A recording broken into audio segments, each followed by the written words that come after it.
In today's video, I'm going to teach you how to change picture transparency in Excel. This is a quick way to soften a picture, create a subtle background, or make text and numbers easier to read over an image without having to edit the picture in another app. Start by selecting the picture you want to adjust. Simply click the image once in your worksheet. You'll know it's selected when you see resize handles around the edges and a Picture Format tab appears on the ribbon at the top.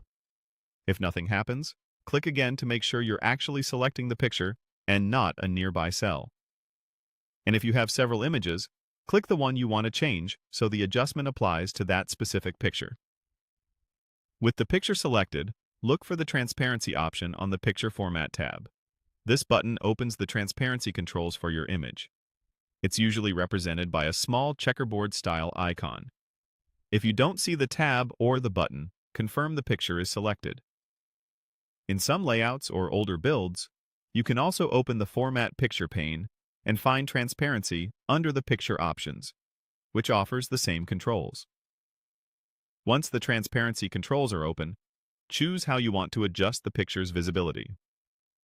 You can use the preset thumbnails to jump to common levels, or drag the slider to fine-tune the effect.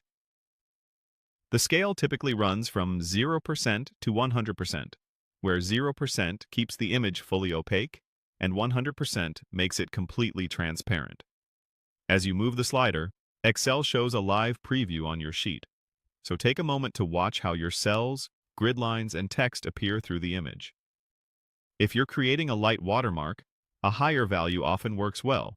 For a subtle backdrop behind data, try a mid-range setting and tweak until your content stands out clearly.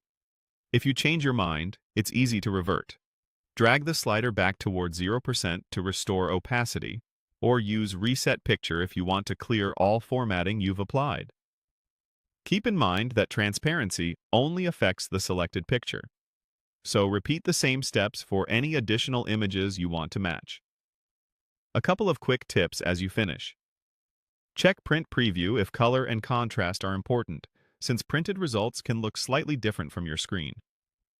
And save your workbook after you find the perfect balance. That's all there is to it. Click the picture, open the transparency controls, then adjust until your content is easy to read and your design looks polished.